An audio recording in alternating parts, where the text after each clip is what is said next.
नमस्कार शेतकरी मित्रांनो 2024चा जो काही उर्वरित शेतकऱ्यांना पीक विमा आहे त्यापासून बरेचसे शेतकरी वंचित आहेत.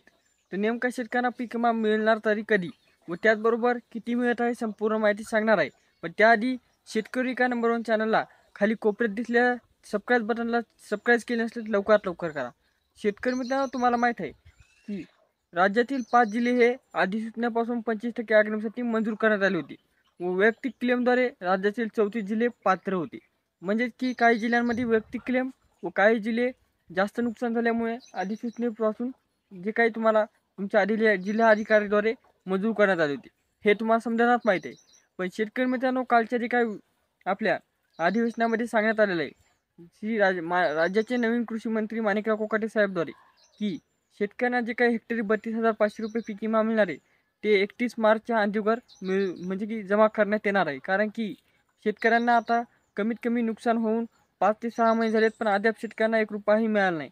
कारण की शेतकऱ्यांना विधानसभेची निवडणूक असो, आचारसंहिता असो, त्यानंतर हे जे काही विधान होणार बैठकी असो, यामुळे जे काही पीक विमा होता ते पुढे ढकलण्यात येत होता. पण शेतकऱ्यांना आता जे काही 31 मार्च आहे त्याच्या अगोदर पीक विमा त्याच्या खात्यावर पाहायला मिळणार आहे.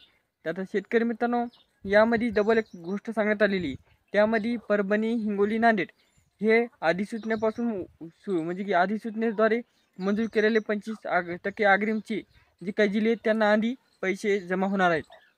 ते शेतकरी मित्रांनो यामध्ये 3 प्रकारच्या शेतकऱ्यांना पैसे जमा होणार आहेत.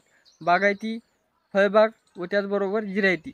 तर शेतकरी मित्रांनो तुमची शेतीमध्ये कोणते पीक होते त्यावर तुम्हाला पैशाचे अवलंबून राहणार आहे किती पैसे मिळणार. कारण की 12,500 ते 32,500 या दरम्यान शेतकऱ्यांना पैसे मिळणार आहेत. ते तुमचे हेक्टर होते 2 हेक्टर होते किती नुकसान झाले त्याच्यावर तुम्हाला हे पैसे मिळणार आहेत.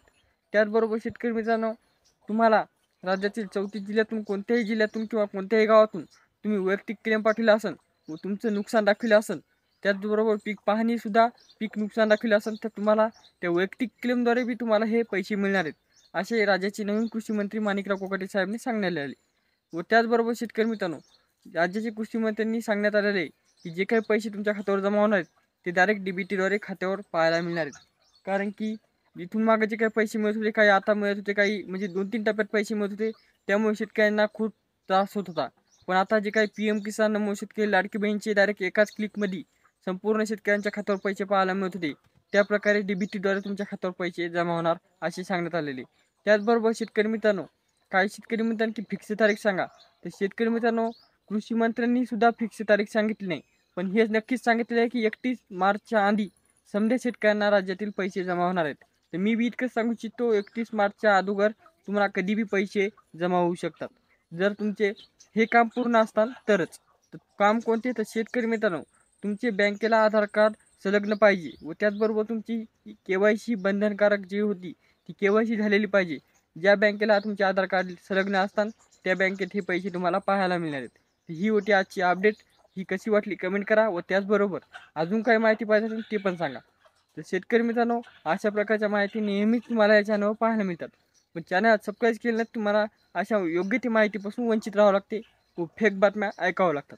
भेटूया नेक्स्ट व्हिडिओमध्ये तोपर्यंत धन्यवाद.